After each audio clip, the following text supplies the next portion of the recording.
12. July 1994.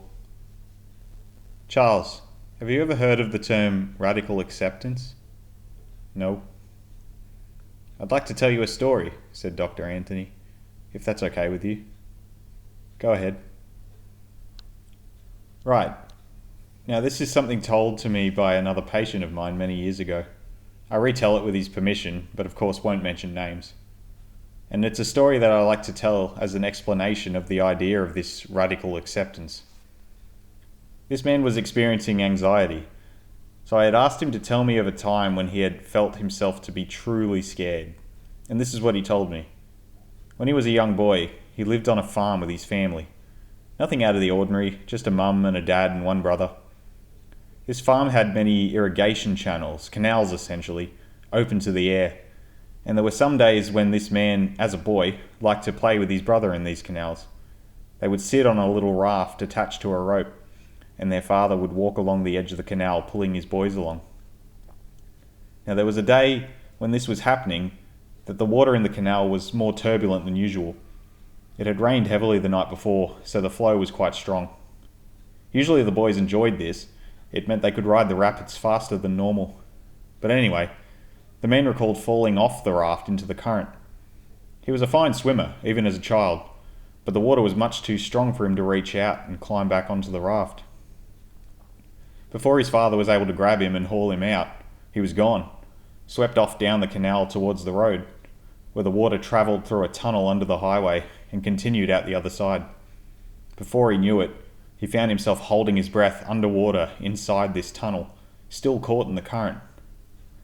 At this moment, he tells me of a horrifying thought that came to him. At the other side of this tunnel, at the other side of the road, there was a grating across the opening. And if this were true, the boy would find himself pinned against it and unable to come out on the other side. Shit, said Charles. Not wrong. So his mind jumps to the conclusion, I've got to swim back out of this tunnel, or I'm going to drown against the grate. He paddles and paddles, but it's completely futile. The water pushes back against him with such strength that he's unable to get himself out of this tunnel. Jesus, he obviously lives if he's telling you this story. Please tell me. Dr. Anthony stifled a chuckle. Yes, of course, that's a necessary spoiler, I think. The boy reaches a point where he's absolutely exhausted.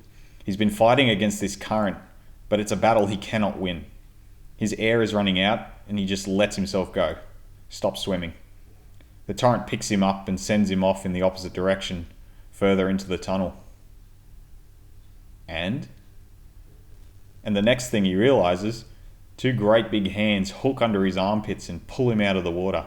His father, on the other side of the road, waited for his son to appear and managed to get him to shore. But the grate? There was no grate. A moment of silence hung in the air. The boy thought there was a grate blocking the way.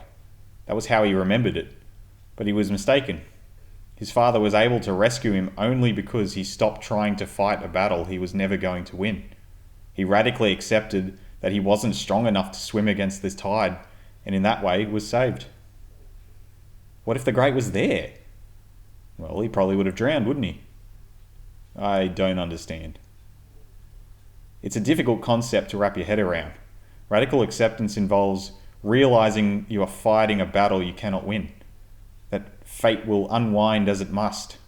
I use this story as an example because, in simple terms, it shows someone fighting against the natural order before accepting things beyond their control. Now, he could have died in that incident, certainly, but would swimming against the rapid have done anything to change that? No. In fact, he'd almost certainly have drowned if he'd kept swimming.